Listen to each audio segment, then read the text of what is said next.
tayo nung sulit magbandingay sa mga. Bindi. Buhay pa daw sa nagdaan. Abang ni Clario. Stroke na. Kaya alay din sa mga banding. Wala na, nag-asawa na kami sa mga silbol ka na. Lagi. Pag-uwisap. Luwi lang yun. Nag-asawa, pero pag mga truck, dili. Nag-organize mo mo ito, tricycle. Ini banding ini nila. Ya ko nagkuha ng tapas ako na. Bas makapagawa ka. Hindi mo nila. Kaya lisod lagi ang pisa. Ano ni. Sa kantila. Naglisod sila maghanap. Papati sa anti-farm. Yan nila. Ya anak ini may sangon pa. Ano yung sangon doon? Iskabog. Sangon doon sila. Bagaman dun sa suyod. At kagawas na ano yung kuwan. Kagawas na yung... Hamin ang ini ang sangon namin. Hindi. Kuwan man ito, reversible man. Siya. Gana to. Hindi sa kamo na palit na sa una. So, hello guys, good morning. Welcome back to my YouTube channel. This is Otoboy Song. So, mayroon tayong i-repair dito na air compressor sa aircon. Ang issue nito guys ay ayaw mag-engage ng magnetic clutch. So, check natin kung anong nangyari dahil ayaw mag-engage. So, baka may open wire. Tapos kung sunog, i-rewind natin. Kung putol, tudugtungin natin. At kung wala tayong makitang tawag dyan, wala tayong makitang pyesa, papalitan natin ng bago. So, ngayon, visual check natin. So, dito yung bearing. Okay naman yung bearing nito. So far. Wala namang angin ito kasi pinalitan nga ito ng bearing nung dating repair. So dito visual checking, so kita natin na yung loob nito sa gilid ay sumasabit. So before yan, yung mga dating repair yan, so napalitan na natin yan. So ngayon check natin dito visual check. So medyo pudpud na yung ano nya dito, pudpud na, wala na yung lining nya na nakaumbok. So pudpud na siya, ano, pudpud na. So wala na siyang lining nung nakaumbok na lining. Yan, pudpud na. Dito naman sa clutch plate ganun rin. So wala na siyang nakaumbok. Yan, wala nang nakaumbok. Tapos dito wala na rin. So flat na siya. Dito flat na rin. So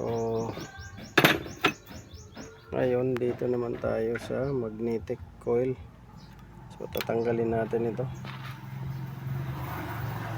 para ma-check natin kung may putol ba.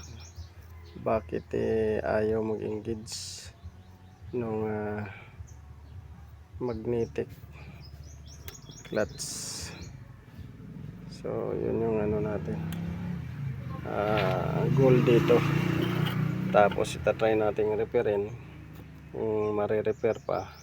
Kung hindi, papalitan na. So dito may issue kagad siya, flat na, wala na yung lining nya na nakambok. Tapos dito rin clutch plate, wala na rin. So dito guys, tinister natin, talagang wala siyang contact. So dahil wala siyang contact, may putol siya. So may putol to. May putol to guys sa kalagitnaan. Ayan, may putol. So yun yung alamin natin, sana putol.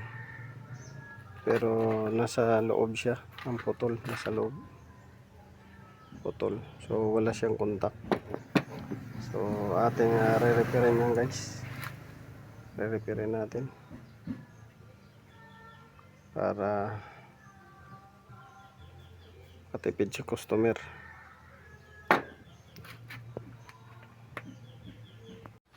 So ito guys, so galing tayo naghanap sa bayan ng magnetic copper wire, pero wala tayong mahanap. Tapos nagtanong din ako kung magkano yung magnetic copper wire. Mahal. Ang 1 kilo ay 1.5 yung 1 kilo.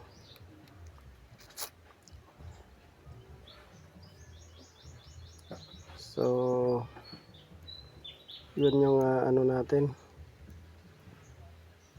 wala tayong mahanap na magnetic copper wire.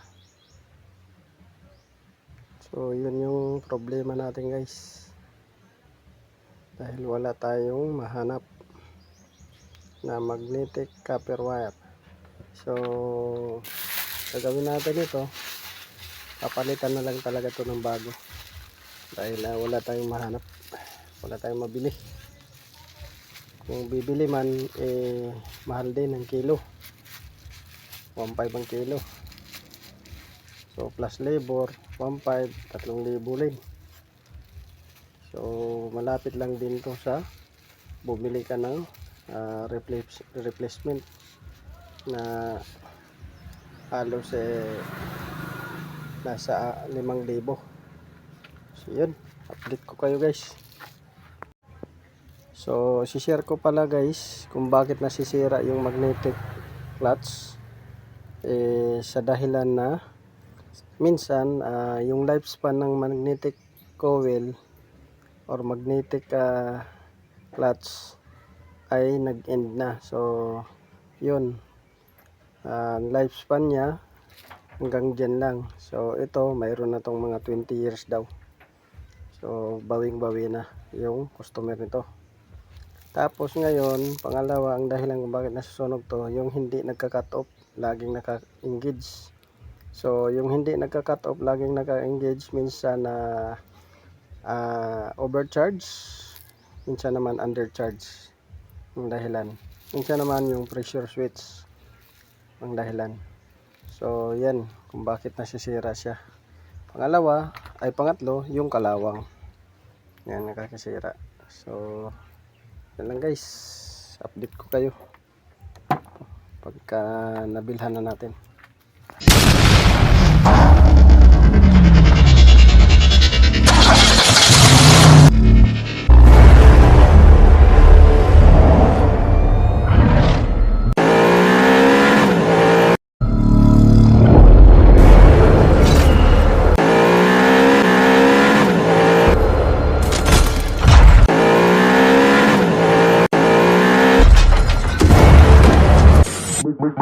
Make